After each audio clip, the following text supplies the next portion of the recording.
नमस्कार दोस्तों, मैं हूं योगेंद्र विकल और स्वागत है आप सबका आपके अपने YouTube चैनल जीएस गुरु विकल में। तो दोस्तों, कैसे हैं आप लोग? उम्मीद करता हूं कि आप लोग की पढ़ाई अच्छे से चल रही होगी। घर में रहिए, स्वस्थ रहिए और मन लगाकर धीरे धीरे अपनी तैयारी को बढ़ाते रहिए। तो दोस्तों, ग्रामीण विकास का पहला लेक्चर आप लोगों के पास पहुंच गया था, जिसमें हम लोगों ने स्थानीय स्वशासन को अच्छे से देखा था। पंचायती राज की बात हमने की थी और यहाँ तक हम लोगों ने अच्छे से बात कर ली थी कि कैसे पंचायतों का चुनाव होता है, ग्राम पंचायत, पंचायत समिति और आपका जिला पंचायत।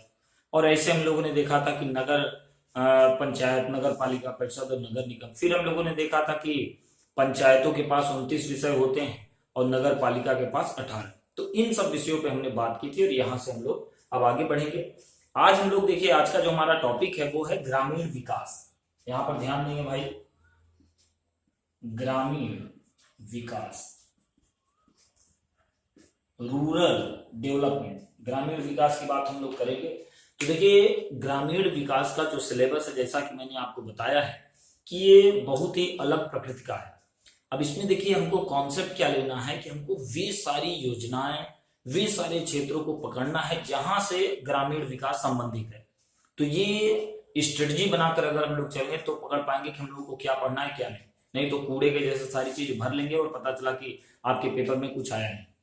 तो आज हम लोग जिस टॉपिक पे बात करने जा रहे हैं उसमें हम लोग प्रमुख योजनाओं की बात करेंगे जो ग्रामीण विकास से संबंधित है। तो चलिए आज का लेक्चर हम शुरू करते हैं। तो देखिए, ग्रामीण विकास आप लोग समझते हैं कि देखिए, क्योंकि गांधी जी का सपना था कि गांव के लोगों तक सुशासन को पहुंचाया जाए। उनका कथन ही है कि भारत की आत्मा गांव में बसती है। तो यहीं से हम बात करते हैं कि ग्रामीण विकास से संबंधित जो हमारे आज का पहली जो योजना यहाँ पर हम देखें, कुछ योजनाओं को हम लोग यहाँ पर लगातार देखेंगे। वे सारी योजनाएं जो ग्रामीण विकास से सीधे तौर पर संबंधित हैं। तो ठीक है, चलिए हम टॉपिक की शुरुआत करते हैं। तो जो हमारी पहली योजना है वो हमारी है संपूर्ण, यहां पर आप देखें, ग्रामीण रोजगार योजना। देखिए, मेरे साथ आप भी लिखते चलेंगे, नोट्स बनाते चलेंगे, इसलिए मैं बीच बीच से हट भी जाऊंगा। आप स्क्रीनशॉट भी ले सकते हैं, लेकिन बेहतर होगा कि आप इसको क्या करें, मेरे साथ कॉपी पेन लेके लिखते चलें। तो देखिए, संपूर्ण ग्रामीण रोजगार योजना की हम बात करें तो सबसे पहले हम लोग बात करेंगे कि इस योजना की शुरुआत कब से हुई। तो याद रखिएगा, इस योजना को शुरू किया गया 25 सितंबर 2001 से ये योजना प्रारंभ की गई। ऐसे सेम आप पॉइंट वाइज लिखेंगे और इसको तैयार करके चलेंगे। तो पहला क्वेश्चन, संपूर्ण ग्रामीण रोजगार योजना की शुरुआत कब हुई? 25 सितंबर 2001 से इसको प्रारंभ किया गया। अब देखिए, इसमें था क्या, नाम से ही समझ में आना चाहिए आपको, संपूर्ण ग्रामीण रोजगार योजना। मतलब देखिए, जो भारत का पूरा स्तर अगर हम देखें, मेनली जो भारत की जनसंख्या है वो गांव में रहती है। आज भी अगर आप देखें तो आंकड़े कहते हैं कि लगभग भारत की 74% आबादी गांव में आपको नजर आए। और ये ग्रामीण आबादी जो है, हम ज्यादातर ये मानते भी हैं, जानते भी हैं, सिर्फ को स्वीकार भी करना चाहिए कि ये श्रमिक जो हैं वो अकुशल हैं, ट्रेंड नहीं। तो उनको उनके लेवल से, उनके हिसाब से रोजगार प्रदान करना ये सरकार के लिए बड़ी चुनौती थी। तो इसी योजना को, इसी चुनौती को खत्म करने के लिए योजना 2001 में लाई गई तत्कालीन प्रधानमंत्री अटल बिहारी वाजपेयी जी के समय में, कि पूरे भारत के जितने भी ग्रामीण लोग हैं उन सबको रोजगार देने के प्रयोजन से ये योजना लाई गई। तो और सबसे खास बात हमारे लिए है, क्योंकि उत्तर प्रदेश का पेपर है और ये उत्तर प्रदेश के मथुरा जिले से इसका प्रारंभ किया गया। तो ये भी हमारे लिए इंपॉर्टेंट है, क्वेश्चन आप समझ पा रहे होंगे। ऐसे भी आपसे पूछा जा सकता है कि संपूर्ण ग्रामीण रोजगार योजना का शुभारंभ उत्तर प्रदेश के किस जिले से हुआ? समझ रहे हैं भाई? तो यहाँ पर याद रखिएगा, मथुरा जिले से इसको प्रारंभ किया गया। इसमें जो फोकस था वो रोजगार तो था ही, लेकिन रोजगार के साथ साथ सरकार की ये बात थी कि भाई रोजगार के साथ हम लोगों को खाद्यान्न भी मुहैया कराएं, खाद्यान्न भी उपलब्ध कराएं। तो याद रखिएगा, इसमें रोजगार देने की बात तो थी ही, रोजगार के साथ खाद्यान्न। खाद्यान्न आप लोग समझते हैं, भोजन, अनाज, जो भी अनाज है उसकी सुविधा भी, अनाज उपलब्धता सुनिश्चित किया गया। तो तीसरा बिंदु हमने यहां पर क्या समझा भाई, कि रोजगार देने की बात तो सरकार ने कही, रोजगार के साथ साथ सरकार ने कहा कि भाई हम इन्हीं लोगों तक खाद्यान्न भी उपलब्ध कराएंगे और इनको रोजगार देंगे, और रोजगार जब इनको मिलेगा तो जो भी इनका पारिश्रमिक होगा वो पारिश्रमिक देंगे, उनका वेतन देंगे। इसका मतलब समझ पा रहे हैं, पारिश्रमिक इसका मतलब वेतन के साथ साथ खाद्यान्न की भी बात यहाँ पर कही गई। अगली बात अगर हम ध्यान दें तो इसमें जो केंद्र सरकार का हिस्सा था और राज्य सरकार का हिस्सा था, तो याद रखिएगा 75:25। समझ पा रहे हैं आप लोग? तो 75% पूरी योजना में जो भी लागत आएगी उसका 75% भाग कौन देगा यार? कौन देगा भाई? केंद्र देगा। और 25% भाग कौन देगा भाई? राज्य देगा। तो ये भी याद रखिएगा, क्योंकि पिछले लेखपाल अगर आपने पेपर देखा होगा जिन लोगों ने भी, तो उसमें आपको पता होगा कि एक सिंपल सा क्वेश्चन आया था नरेगा। याद रखिएगा कि नरेगा में केंद्र का और राज्य का जो राजस्व का अनुपात है वो कितना है। अभी हम लोग उस पर भी बात करेंगे। तो इस तरह से भी क्वेश्चन आपसे पूछे जाएंगे, लगातार पूछे गए हैं। तो इसलिए जितना मैं यहाँ पर आपको बता रहा हूँ एज आपको ध्यान रखना है, ठीक है। अच्छा, अगली बात याद रखिएगा कि इसमें जैसे मैंने बताया कि पारिश्रमिक देने की बात तो थी ही, साथ में कहा गया कि भाई सरकार अपनी तरफ से अनाज भी देगी। तो एक मोटा मोटा क्वेश्चन आपसे ये भी पूछा जा सकता है कभी कि भाई पारिश्रमिक तो दिया ही जाता था, लेकिन पारिश्रमिक के साथ साथ कितने किलो अनाज की बात यहाँ पर होती थी? याद रखिएगा 5 किलोग्राम अनाज। तो 5 जब सरकार पारिश्रमिक देती थी इन सारे लोगों को जो कि ग्रामीण लोग थे, जो रोजगार के दृष्टि से बहुत पीछे थे या यूं कहें कि लगभग शून्य थे, उनके पास कोई रोजगार नहीं था, तो उनको समाज की मुख्य धारा में लाने के लिए सरकार ने इस स्कीम का शिलान्यास किया जिसका नाम है संपूर्ण ग्रामीण रोजगार योजना। यहाँ पर एक बार फिर से मैं आपको अच्छे से समझा दूं। देखिए ये ऐसे टॉपिक है ग्रामीण विकास का, ये ऐसा चैलेंजिंग चैप्टर है जहां से हमको बहुत धीरे धीरे, बहुत आराम से और बहुत अच्छे से हमको समझना है, क्योंकि क्वेश्चन का जो पैटर्न है वो कहीं से भी पूछा जा सकता है और ज्यादातर ये डिपेंड करेगा, याद रखिएगा मेरे भाई, योजना से ये क्वेश्चन उठाएगा। और वही योजना आपको ध्यान, ये नहीं कि जनधन योजना भी समझ सकते हैं कि आपको ये नहीं पढ़ना है कि कौन से बैंक एनपीए की कगार में गए, कौन कितना सरकार ने राजस्व दिया एनपीए के लिए, बैंकों के पुनर्जीवीकरण, ये सब आपको ध्यान नहीं देना है। आपको वही चीज यहाँ पर पकड़नी है जो सारी चीजें केंद्र की या राज्य की संचालित हैं और ग्रामीण विकास से संबंधित है। तो यहाँ पर देखिए एक बार जल्दी से हम लोग इसका रिव्यू देखते हैं कि संपूर्ण ग्रामीण रोजगार योजना के बारे में मैंने आपको बताया कि 25 सितंबर 2001 से इसको प्रारंभ किया गया, पहली बात। दूसरी बात मैंने ये बताया कि उत्तर प्रदेश के मथुरा जिले से इसको शुरू किया गया। तीसरी बात मैंने बताया कि सरकार ने यहाँ पर रोजगार के साथ साथ खाद्यान्न देने की बात कही। चौथी बात मैंने आपको बताया कि इसमें जो केंद्र का और राज्य का राजस्व का प्रतिशत या रेशियो आप समझ सकते हैं, अनुपात अगर आप समझे तो 75 और 25, इसका मतलब केंद्र का हिस्सा 75% और राज्य का हिस्सा 25%। और तीसरी बात, चौथी बात या पांचवी बात मैंने आपको बताया कि सरकार ने इसमें 5 किलो अनाज देने की बात कही। अब देखिए यहां से समझिए कि क्वेश्चन आपसे कैसे पूछा जाएगा। क्वेश्चन आपसे ऐसे पूछा जा सकता है कि भारत सरकार के द्वारा प्रायोजित संपूर्ण ग्रामीण रोजगार योजना के विषय में निम्न में से कौन सा कथन सही नहीं है? याद रखिएगा, कोई भी इसमें से 3 लाइन दे देगा, चौथी कोई और लाइन दे देगा। मान लीजिए ऐसे बोल दिया कि ये पूरी तरह केंद्रीय योजना है, ध्यान से क्वेश्चन समझिएगा, ऐसे बोल देगा कि ये पूरी तरह केंद्रीय योजना है। अब अगर आपको पता नहीं रहेगा, केंद्रीय योजना तो है लेकिन क्या पूरी तरह है? मैंने आपको बताया बिल्कुल नहीं। पूरी तरह केंद्रीय योजना का मतलब राजस्व का 100% जो भी इसका रेवेन्यू है वो केंद्र सरकार की, तो ऐसा नहीं है, ठीक है। तो ये चीजें ऐसे आपको तैयारी करनी है। ऐसे कोई भी एक योजना, जिस योजना के बारे में हम लोग यहाँ पर देखेंगे ग्रामीण विकास से सारी चीजें जो भी संबंधित है उसकी बाल की खाल निकालेंगे तभी जाके आगे बढ़ेंगे। तो उसको अच्छे से आपको पढ़ना। अगर वहां से कहीं भी क्वेश्चन किसी भी तरह का आए तो आपसे गलत नहीं होने पाए। तो चलिए अब हम बढ़ते हैं अगली स्कीम की ओर। चलिए भाई आगे हम लोग बढ़ते हैं। जो हमारी दूसरी योजना जो हमको यहाँ पर देखनी है वो है काम के बदले अनाज योजना। फिर से बता रहा हूं, काम के बदले अनाज योजना, इसकी बात हम लोग करेंगे। तो देखिए काम के बदले अनाज योजना, नाम से ही आपको एकदम स्पष्ट हो रहा होगा, एकदम क्लियर हो रहा होगा कि काम जो भी परिश्रम किया जाएगा मजदूरों के द्वारा, श्रमिकों के द्वारा, तो उनका पारिश्रमिक जो भी होगा उसके बदले उनको अनाज दिया जाएगा। ये सीधे सीधे आपको समझ में आ रहा है, इसको यहाँ पर भाषण में लिखने की जरूरत नहीं। आप स्पष्ट इसको समझ पाएंगे। हम काम की बात यहाँ पर देखते हैं। देखिए सबसे पहली बात कि ये भारत के 150 जिलों में लागू की गई थी, यहीं से इसको शुरू किया गया था। तो 150 जिले से या जिलों से ऐसे समझिए आप प्रारंभ की गई। अब क्वेश्चन ये है कि भैया 150 कैसे जिले थे? तो याद रखिएगा ये ऐसे जिले 150 थे जो कि विकास के दृष्टिकोण से सर्वाधिक पिछड़े थे। इसका मतलब अगर मैं ये कहूं कि यहां पर अगर मैं लिख दूं कि भारत पूरे देश के 150 सर्वाधिक पिछड़े जिलों का चयन किया गया और सर्वाधिक पिछड़े जिलों का चयन करने के बाद उन्हीं जिलों में, उन्हीं 150 जिलों में इस योजना को शुरू किया गया, काम के बदले अनाज योजना। ठीक है, याद रखिएगा ये 14 नवंबर 2004 को शुरू की गई ये योजना। और इस योजना का जो उद्देश्य था वो इतना था कि भाई ऐसे लोग जो समाज की मुख्य धारा से एकदम पिछड़े हैं, एकदम कटे हैं, एकदम मतलब जुड़ाव है ही नहीं, जो भुखमरी के कगार पे है।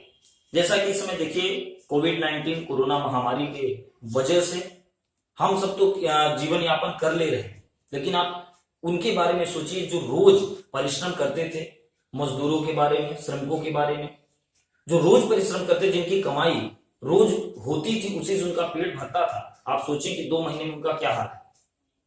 तो बहुत बुरा हाल है, कहने की बात नहीं है। न्यूज आप देख ही रहे हैं, मजदूर कहीं से भी चल दे रहे हैं और इतना थक के चूर हो जा रहे हैं कि पटरी पर लेट जा रहे हैं, ट्रेन आके काटे जा रही है, तो बहुत बुरा हाल है। तो यहाँ पर आप समझिए कि ये वही 150 जिले थे जहां पर वहां के लोग भुखमरी के कगार पर थे। तो उन्हीं जिलों में उन्हीं लोगों को समाज की मुख्य धारा में लाने के दृष्टिकोण से ये काम के बदले अनाज योजना का आरंभ किया गया।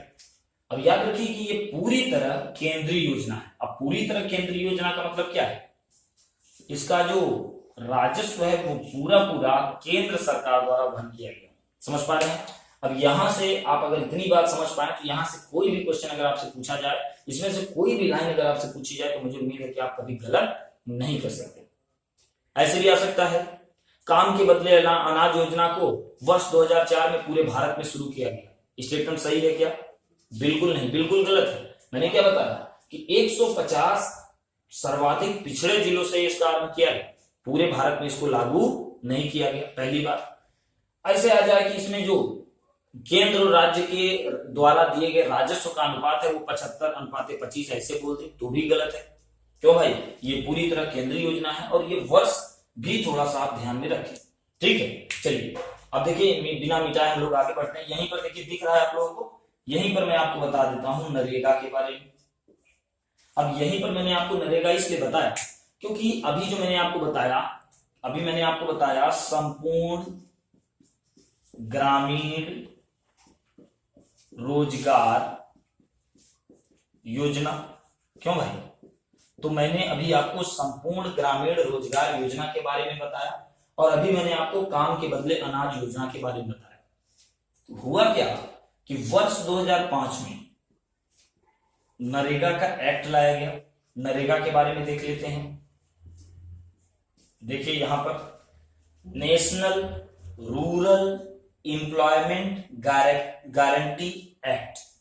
फिर से देखिए national rural employment guarantee act, राष्ट्रीय ग्रामीण रोजगार गारंटी कानून।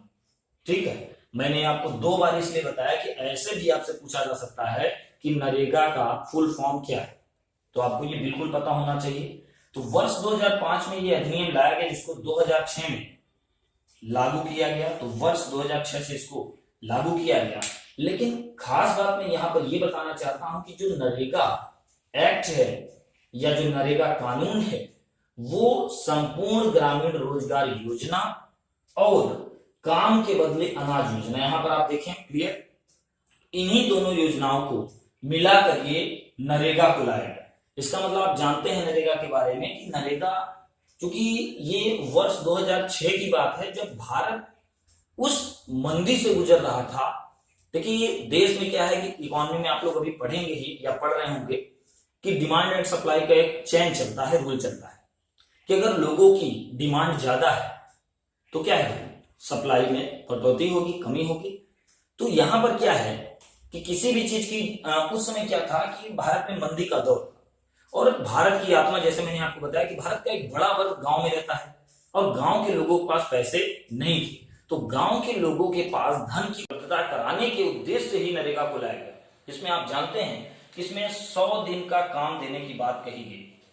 तो कहा गया कि भाई ऐसे क्षेत्र, वहां पर गांव के ऐसे लोग जो अकुशल हैं, देखिए स्किल्ड लेबर तो है, तो वो जाके शहरी क्षेत्रों में जाके अपने जीवन का रोजगार पाके अपने जीवन यापन कर रहे हैं, लेकिन गांव के वे लोग जिनके पास स्किल नहीं है, जो अकुशल हैं, उनके लिए सरकार ने ये उनको जीवन यापन करने के लिए कि भाई अगर उसमें, तो ये आप देखेंगे गांव में दीवारों में बड़ा लंबा लंबा लिखा जाता था कि 1 साल में 100 दिन काम और 10,000 का है इंतजाम। अगर आप समझे तो 100 दिन और प्रतिदिन, उस समय कहा गया था कि 100 रुपए के हिसाब से जब योजना को लॉन्च किया गया था।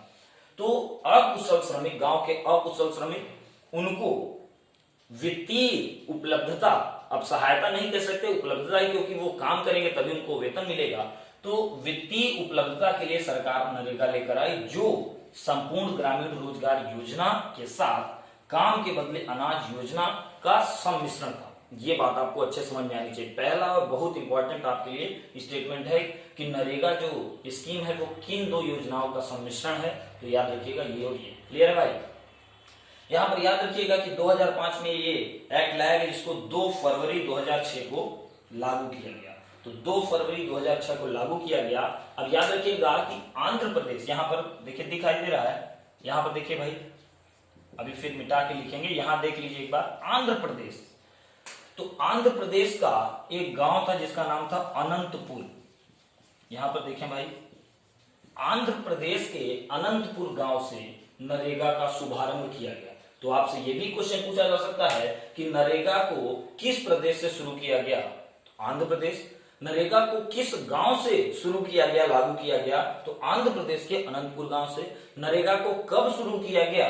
2 फरवरी 2006 को। नरेगा में कितने दिन कार्य दिवस का प्रावधान किया गया? तो 100 दिन का। नरेगा का पूरा नाम क्या है? तो मैंने आपको बताया, national rural employment guarantee act. ठीक है, चलिए अब हम इसके आगे देखते हैं।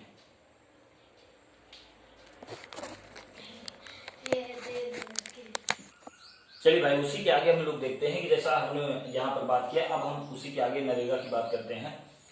तो 2 अक्टूबर 2009, यहां पर देखिए 2 अक्टूबर 2009 को इसी नरेगा का नाम क्या कर दिया गया भाई? मनरेगा। मनरेगा। तो बहुत कोई परिवर्तन नहीं है, लेकिन ये समर्पित कर दिया गया महात्मा गांधी जी के लिए, क्योंकि 2 अक्टूबर को गांधी जी की जयंती होती है। अब इसका नाम जो है वो क्या है भाई? महात्मा गांधी राष्ट्रीय ग्रामीण रोजगार गारंटी एक्ट, कानून। क्लियर? तो बस वही है, बस महात्मा गांधी हो गया उसके आगे। अब यहां पर याद रखिए कि इसमें प्रोविजन किया गया कि जो भी व्यक्ति नरेगा या मनरेगा में काम करेगा, तो काम करने के 15 दिन के भीतर उसका वेतन उसको मिल जाना चाहिए। अब देखिए, ग्रामीण क्षेत्रों में समस्याएं क्या? हमारा काम राजनीति करना नहीं है या राजनीति के मुद्दों को लेकर चलना नहीं है। किसी भी योजना के बारे में हमको वही प्रोविजन याद रखना है जो कि सरकार के द्वारा बताया गया है। तो हमको यहाँ पर ध्यान क्या देना है कि सरकार ने जो सुनिश्चित किया, हमको वही चीजें यहाँ पर ध्यान रखनी है। तो यहाँ पर सरकार ने क्या सुनिश्चित किया है? अगर किसी भी मजदूर ने काम किया है नरेगा में, तो उसको काम करने के 15 दिन के भीतर उसको वेतन मिल जाना चाहिए, पहली बात। अगली बात कि इसमें केंद्र और राज्य के जो राजस्व का अनुपात है, ये भी आपको पता होना चाहिए। तो याद रखिएगा, इसको पॉइंट नोट कर लीजिएगा वहीं पे, 90 और 10। इसका मतलब 100 रुपए अगर देना है केंद्र को, तो 90 रुपए केंद्र देगा और उसमें से केवल 10 रुपए ही राज्य के द्वारा दिया जाएगा। ये अगली बात हमने देखा। अगली बात यहां पर ध्यान रखिए कि इसी में ये प्रोविजन किया गया कि इसी मनरेगा में 33% जो भी सीटें होंगी, वो श्रमिकों की 33% सीटें जो होंगी, ये महिलाओं के लिए आरक्षित होंगी। इसका मतलब याद रखिएगा, मैंने आपको बताया होगा कि पंचायती राज, जब मैंने आपको बताया था पंचायती राज की व्यवस्था, तो उसमें मैंने आपको बताया था कि 33% सीटें महिलाओं के लिए वहां भी सुरक्षित की गई, 1/3 सीटें महिलाओं के लिए सुरक्षित की गई हैं, कोई भी राज्य चाहे तो इसको बढ़ा सकता है, लेकिन कोई घटा नहीं सकता। लेकिन मनरेगा में साफ साफ कहा गया कि 33% जो भी जितने भी श्रमिक होंगे उसमें से 33% श्रमिक महिलाएं ही होंगी। ठीक है, इसमें एक प्रोविजन और किया गया कि 26 फरवरी 2014, यहां पर देखिए 26 फरवरी 2014 को नरेंद्र मोदी की सरकार के द्वारा ऐसा कहा गया, मतलब उसी समय कहा गया, नरेंद्र मोदी की सरकार के पहले ये बात कह दी गई थी, हालांकि इसको वर्तमान सरकार ने भी इसको लागू किया। तो यहां पर यह भी कहा गया कि ऐसे क्षेत्र जहां पर आदिवासी लोग हैं, यहां पर याद रखिएगा आदिवासी, तो आदिवासी क्षेत्र के लोगों के लिए या आदिवासी लोगों के लिए आप समझ सकते हैं कि वहां ये 100 दिन की जगह कितने दिन कहा गया, 150 दिवस करने की बात कर दी गई थी। तो इतनी बातें आप लोगों ने मनरेगा के बारे में समझी कि ये जो एक्ट आया वो 2005 में आया, इसको 2006 में लागू किया गया। फिर हमने आपको बताया कि इसमें ये इसका पूरा नाम हमने आपको बताया। फिर हमने बताया कि आंध्र प्रदेश के अनंतपुर से इसको लागू किया गया। फिर हमने आपको बताया कि 2 अक्टूबर को इसका नाम मनरेगा कर दिया गया। इसमें मैंने आपको ये बताया कि 15 दिन के अंदर भुगतान हो जाना चाहिए। फिर मैंने आपको बताया कि केंद्र और राज्य का जो राजस्व है वो 90:10 है। फिर मैंने आपको बताया कि इसमें 33% सीटें महिलाओं के लिए आरक्षित हैं। और याद रखिएगा 26 फरवरी 2014 को सरकार ने कहा कि आदिवासी क्षेत्र के लोगों के लिए 100 दिन नहीं बल्कि 150 दिन का समयावधि रहेगी। तो देखिए हम ऐसे ही धीरे धीरे इस बड़े लेक्चर को हम लोग आगे बढ़ाने की कोशिश करेंगे। हमको बड़ा लेक्चर लेकर चलने की जरूरत नहीं, छोटे छोटे टुकड़ों में हम लोग देखेंगे।